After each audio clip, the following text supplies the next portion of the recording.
Hello everyone, welcome to Lost Forum. I am Rohini and let's continue our TOPA series. तो transfer property के series में आज हम नया टॉपिक स्टार्ट करेंगे that is section 13 of transfer property act, जिसमें कि अनबॉर्न चाइल्ड है उसके बेनिफिट के लिए जो ट्रांसफर्स होते हैं उससे डील करेंगे।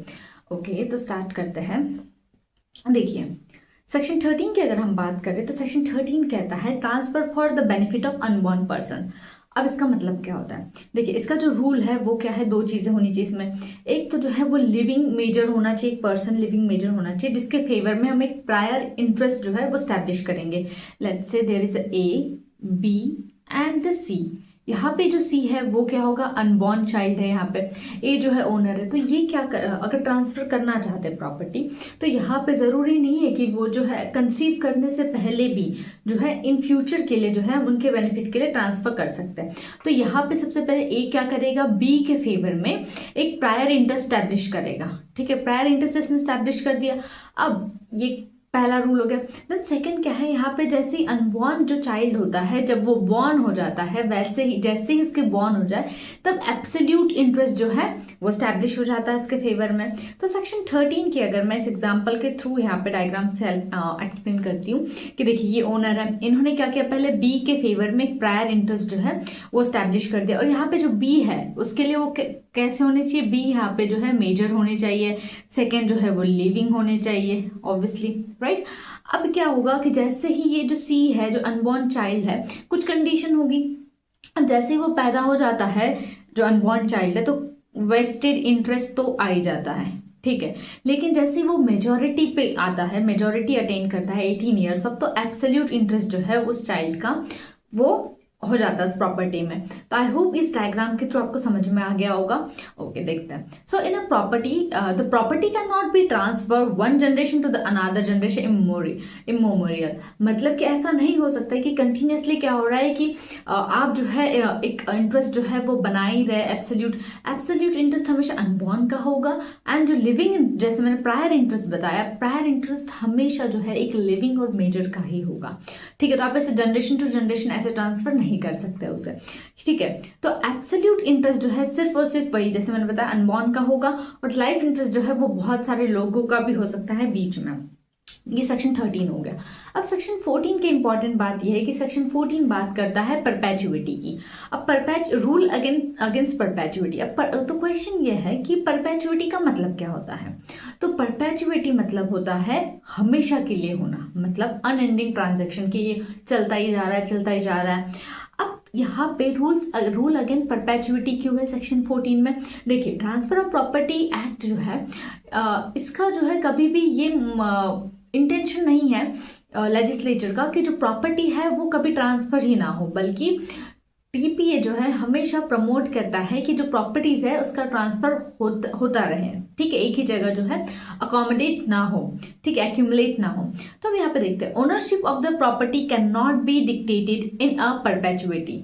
ठीक है, मतलब कि जब ये प्रॉपर्टी आप ऐसे ट्रांसफर कर रहे हो तो उसमें ओनरशिप जो है वो नहीं डिक्टेट की जाती है। Owner can dictate a ownership. अब ये जो ओनर है प्रॉपर्टी का, जैसे मैंने ABC बताया था, यहाँ पे जो ए ओनर है ये कब डिक्टेट करेगा ओनरशिप? तो दो केसेस में कर सकता है, जब the person having a life interest is alive. ठीक है, जैसे मैंने बताया ए ने बी को दिया, बी के फेवर में उन्होंने एक लाइफ इंटरेस्ट जो है डेवलप किया। अब जैसे ही सी मेजर हो जाएगा तो क्या हो जाएगा, एब्सोल्यूट इंटरेस्ट जो है वो सी का, अनबॉर्न चाइल्ड का हो जाएगा। तो दो केसेस में हो सकता है ऐसे। तो person having a life interest alive, तो यहाँ पे बी जिंदा है, एंड अनबॉर्न जो है वो टर्न हो गया 18 ईयर का। तो इन दोनों ही केसेस में क्या हो सकता है, ओनरशिप जो है वो डिक्टेट की जा सकती है। ओके, अगर लेट्स से अब एक सिनारियो मानते हैं कि देखिए अब यहाँ पे ना क्या हुआ, लेट्स से मान लीजिए कि यहाँ पे बी जो है उसकी डेथ हो गई। यहाँ पे जो अनबॉर्न चाइल्ड है वो 18 ईयर्स का हुआ ही नहीं, उसके पहले ही जो है वो बी की डेथ हो गई, क्योंकि बी ही तो फिर आगे जो है शायद देगा। अब बी की डेथ हो गई तो क्या हो जाएगा, अब ये जो प्रॉपर्टी है ना ये सी को डायरेक्टली नहीं जाएगी, अब ये प्रॉपर्टी फिर से जो है वो ए को रिटर्न हो जाएगी। ठीक है, जहां से आई थी वही चली जाएगी। ये क्लियर है? अब देखते हैं, जो अगर 18 ईयर्स के पहले ही जो है डेथ हो गई, लाइफ इंटरेस्ट जिसके फेवर में आपने स्टैब्लिश किया, प्रायर इंटरेस्ट स्टैब्लिश किया, तो प्रॉपर्टी फिर से उसी ए को चले जाएंगे। ठीक है, अनबॉर्न जो चाइल्ड है उसके इसमें क्या होता है, वेस्टेड इंटरेस्ट हो जाता है बिफोर द स्टार्ट। और उसके बाद वेस्टेड इंटरेस्ट के बाद क्या है, जब वो मेजोरिटी में टर्न हो जाएगा तो एब्सोल्यूट राइट हो जाएगा प्रॉपर्टी पे उसका। ठीक है, before the start of vested interest if the unborn died, अब मान लीजिए कि वेस्टेड इंटरेस्ट भी स्टैब्लिश नहीं हुआ, उसके पहले जो अनबॉर्न चाइल्ड है ना उसकी डेथ हो गई, तो फिर जो प्रॉपर्टी है वो रिटर्न हो जाएगी किसके, ओनर के पास ही। इतना क्लियर है। Section 13, section 14।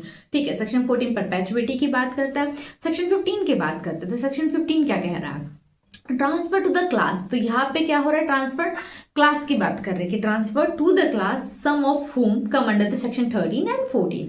तो आपको सेक्शन 13 और 14 समझ में आ गया तो 15 आराम से समझ में आएगा। ठीक है, एग्जाम्पल के थ्रू समझते हैं। यहाँ पे भी फ्लो चार्ट, ए यहाँ पे ट्रांसफर कर रहा है, ए क्या कर रहा है, यहाँ पे प्रॉपर्टी ट्रांसफर कर रहा है, और बी को क्या है, एक प्रायर इंटरेस्ट की तरह, मैंने बताया एक मेजर होना चाहिए, लिविंग पर्सन होना चाहिए जिसके आप प्रायर इंटरेस्ट स्टैब्लिश करते हो। ठीक है, अब उन्होंने प्रायर इंटरेस्ट स्टैब्लिश कर दिया और उन्होंने यहाँ पे क्या बोला कि भाई ये जो है ये डॉटर है हमारी। ठीक है, तो डॉटर को जो है एब्सोल्यूट इंटरेस्ट तब मिलेगा जब ये 25 ईयर की हो जाएगी, और उन्होंने बोला ये हमारा सन है भाई, सन को जो है सन का जो प्रॉपर्टी पे एब्सोल्यूट राइट है वो 18 ईयर में हो जाएगा।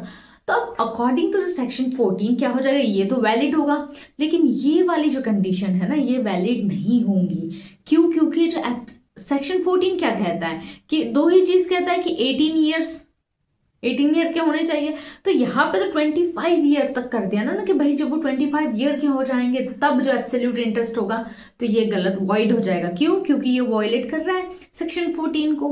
आई होप आपको समझ में आ रही होगी चीजें। ओके, तो एक के लिए फेल हुआ तो दूसरे के लिए वैलिड हो सकता है। अब जैसे अब मान लीजिए यहाँ पे जो प्रायर इंटरेस्ट इन्होंने सेट किया, तो यहाँ पे इस दो लोगों के लिए उन्होंने इंटरेस्ट जो है स्टैब्लिश किया था, तो एक के लिए यहाँ पे सन के लिए तो वैलिड है, लेकिन यहाँ पे जो डॉटर का है वो फेल कर गया। तो अब ऐसा नहीं होगा कि एक फेल कर गया तो दूसरा भी फेल कर जाएगा सेक्शन 15 में। ओके, आगे बढ़ते हैं, सेक्शन 16 की बात करते हैं। तो सेक्शन 16 क्या कहता है, transfer to take effect on the failure of a prior interest. अब सेम यहाँ पे मुझे लगता है ना कि फ्लो चार्ट से ना आराम से समझ में आता है, थोड़ी कंफ्यूजन कम होती है, इसीलिए इसी से जाएंगे। अब ए ने same as usual life interest prior interest B के फेवर में स्टैब्लिश किया। अब बी ने क्या किया, बी ने बोला कि बी ने सी, यहाँ पे सी जो है वो अनबॉर्न चाइल्ड है। ठीक है, उन्होंने बोला यहाँ पे जब सी 25 ईयर्स का हो जाएगा ना अनबॉर्न चाइल्ड, तब जो है वो होगा करके। ठीक है, और सी जो है वो किसके लिए कर रहा है, डी को कर रहा है। तो यहाँ पे अगर सी का ही जो है ट्रांसफर जो है वो वैलिड नहीं होगा तो डी का भी नहीं होगा। समझ में? तो यहाँ पे क्यों, क्योंकि 25 ईयर जो है वो अगेंस्ट है सेक्शन 14 के, क्योंकि यहाँ पे क्या कहते हैं 18 ईयर्स तक की, जैसे 18 को हो जाए उनके पास एब्सोल्यूट इंटरेस्ट चले जाएगा करके, तो इसीलिए कि वॉइड हो जाएगा। अगर ये वॉइड है तो कुछ जो चीजें जो इससे डिराइव कर रही है तो ये भी वॉइड हो जाएंगी, तो ये भी फेल हो जाएगा। समझ में? तो ये सेक्शन 16 है। तो आई होप आपको एक जो बेसिक अंडरस्टैंडिंग है इस टॉपिक की वो समझ में आ गई होगी। नेक्स्ट वीडियो से हम लोग इसके केसेस डिस्कस करेंगे। Thank you.